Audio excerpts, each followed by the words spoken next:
Hey guys, my name is Jalen Johnson and I'm here with a balancing chemical equations video for my honors project in Miss Petrie's honors chemistry class.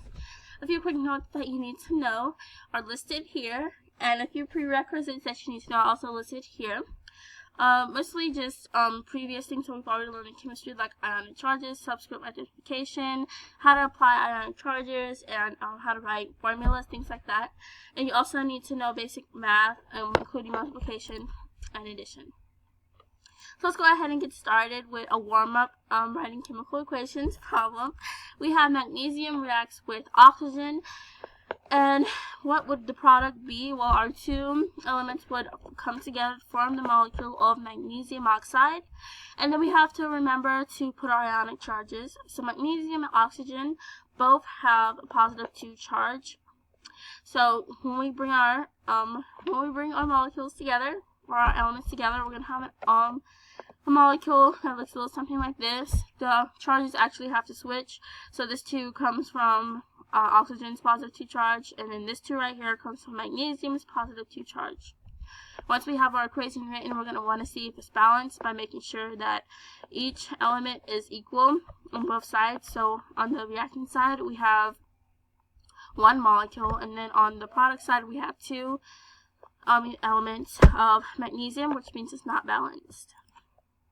So when you're writing balanced equations, these are the steps you want to follow. You want to write out the chemical formula, paying attention to symbols and subscripts. Subscripts are very important to make sure that your equation is written correctly.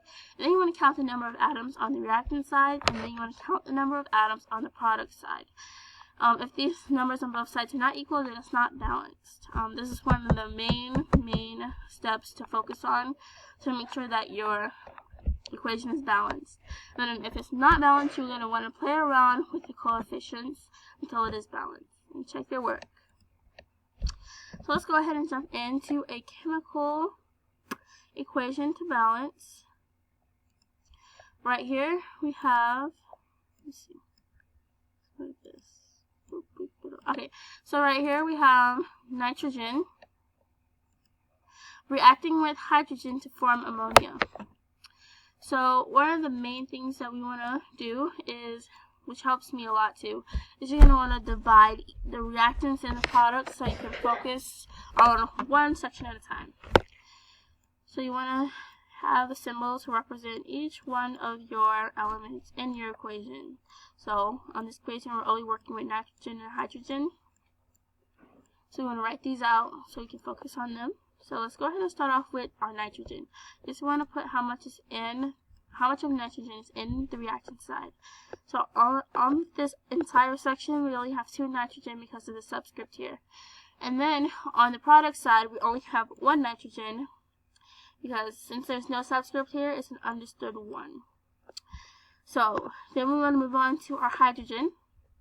And if we look here, we only have 2 hydrogen because of the subscript here, so we're going to put 2 here.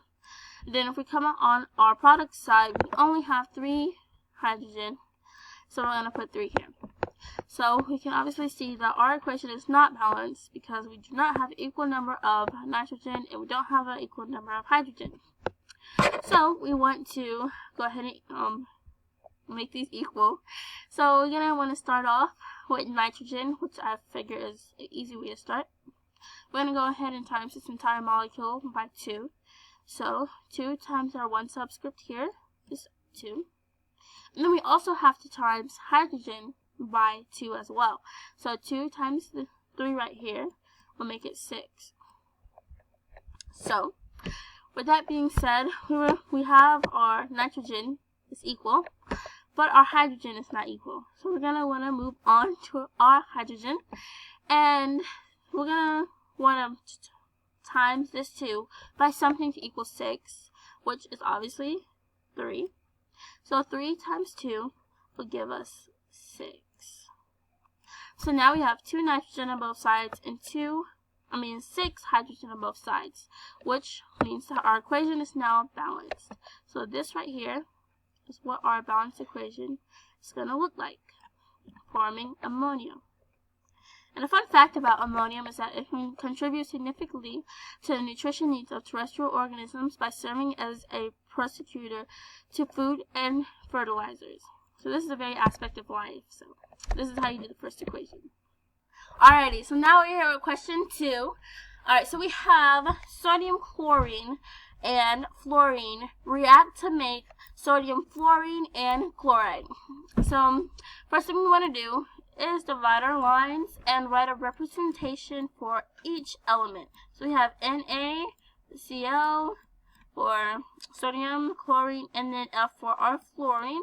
I'm going to write these same symbols on the other side. You can do this for every single equation. It's just the easiest way to do it.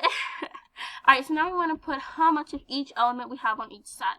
So we do not have any subscript right here for sodium, so this is going to be a 1. And we do not have any subscript for chlorine either, so this is also going to be a 1. And then we have a subscript of 2 for fluorine, so we have 2 fluorine on this side with the reactants. So then we want to look over at our product side, and for this side we do not have a subscript for sodium, so this is an understood 1. We don't have a subscript for fluorine, so this is an understood 1. And then we have a subscript of 2 for our chlorine, so we would put 2. So even though we do have the same amount of numbers on each side, it's not balanced because it has to be specific for each element. So chlorine has to have an equal number on both sides. As well as sodium and fluorine. So let's go ahead and start with chlorine. So to balance this out, let's start with chlorine. Alright, so to balance this out, we're going to put a 2 in front of this entire molecule. So we have to multiply everything in this molecule by 2. So we have to multiply sodium by 2, which will give us 2. And we have to multiply chlorine by 2, which will also give us 2. So our chlorines are balanced now. So now our sodium is not balanced, so let's put a 2 right here for sodium. And then this will give us a 2, but we have to multiply everything in this molecule, so we have to multiply F by 2 as well. Okay, so this balances everything out, because each element is equal on the reactant side and the product side. Alrighty. So that's how you do question number 2. Okay, so we're here with question number 3 now, and for question number 3 we have H2O, which is water, and sulfuric trioxide reacts to make sulfuric acid, which is what these molecules are. So first we want to write our line in the middle, as I already did here, to divide our reactants and our products in so we can stay a little bit more focused. So we want to write down each element that's represented in our equation.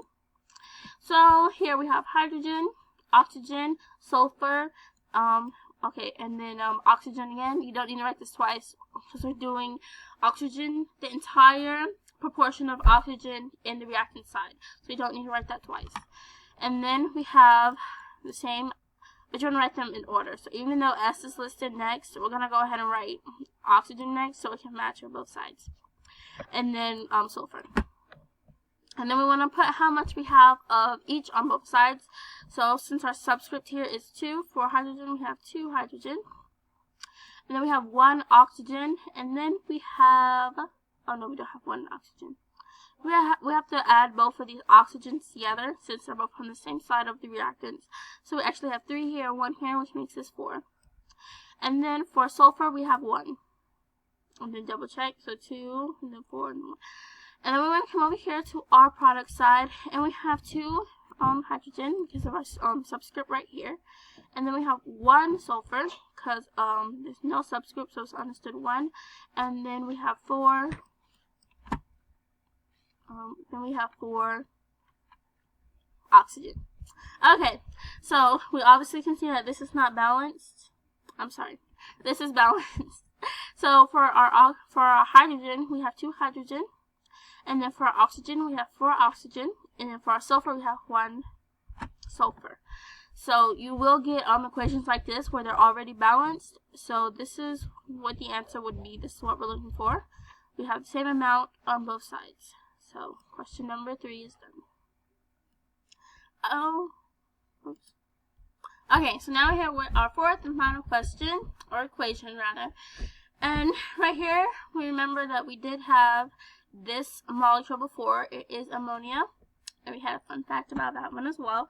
So ammonia and iodine react to make, wait, now this one's a hard one to say. It is dinitrogen hexoxide, I believe, and hydrogen. So the first thing we do for this equation, as we always did, was we want to divide our reactants and our products so we can focus on one side at a time. And then we want to write down each of our representatives of our elements on both sides. So right here we do have nitrogen and hydrogen. We also have iodine. Alright, and then we're going to write the same symbols on the other side. Even though I is listed next, we're actually going to put H because that's what we have on the other side. It just helps us stay focused and more organized. Alright, so now we're going to want to put how many of each element we have. So, again, we do not have a subscript right here next to nitrogen, so it's understood 1. And then we have a 3 subscript next to hydrogen, and then we have a 2 subscript next to iodine. And then we're moving on to our other side. We have 2 next to our nitrogen, a 6 next to iodine, and 2 next to hydrogen. So we can obviously tell that our equation is not balanced. So let's go ahead and balance it.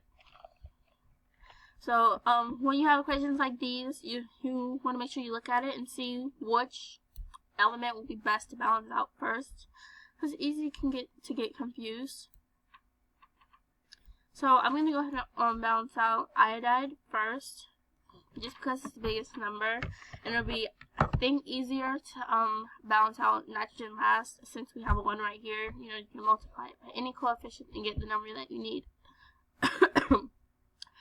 Alright, so for iodine, we have 6 over here and 2 over here. So we need to multiply this subscript of 2 by something to equal 6. So we're going to put 3 right here in front of iodine, which will give us 6. Alright, so let's go ahead and do hydrogen next. So right here we have 2 hydrogen. So since I cannot multiply 2 by something to get 3, we have to multiply both of them to get a common number that they both can divide into. So that would be 6. So we're going to multiply 2 by 3 to get 6. And then we're going to multiply this 3 by 2. So we're going to put a 2 in front of this molecule. Okay, I'm sorry, this is 6. Alright, I'm sorry. Alright, so since the 2 is in front of this molecule, we have to multiply everything in this molecule by 2. So 2 times 3 gives us our 6 for our hydrogen, and then 2 times this understood 1 will give us a 2 for our nitrogen. And then if you look, everything is balanced out. We have 2 on nitrogen for both sides, and then 6 on both sides for hydrogen, and iodide on both sides for 6. So this is the balanced chemical equation for this one. Alrighty, and before we conclude this video, I wanted to just kind of talk a little bit about atoms, molecules, and elements, because that was something that confused me earlier. You know, when I first started out doing chemistry. But so this is oxygen and this is magnesium, and both of these are elements, and they are made up of atoms. And then when these elements come together, they form a molecule, which is what we see right here. A molecule is just 2 or more elements that combine together to form a molecule. So that's what that one is. And then we want to come over here. Alright, so I just wanted to this isn't the ending of the video, so if you need further help with anything, you can So for further help, you can view these YouTube videos right here. These help with balancing equations, these 3 right here. And then if you need help writing the actual equation, there's a video right here you can see. And also feel free to go out to your teacher and ask questions. That's how you learn things. If you have a question, just ask it. And then we have a quick review of the steps. You want to write out the chemical formula, paying attention to the symbols and the subscripts. The subscripts is probably one of the most important factors of balancing a chemical equation. That's something you want to pay very, very close attention to. And then you want to count the blank of atoms on the reactant side, and then count the number of atoms on the product side. So we're going to want to count the number of atoms. this is how you see if it's actually balanced. And then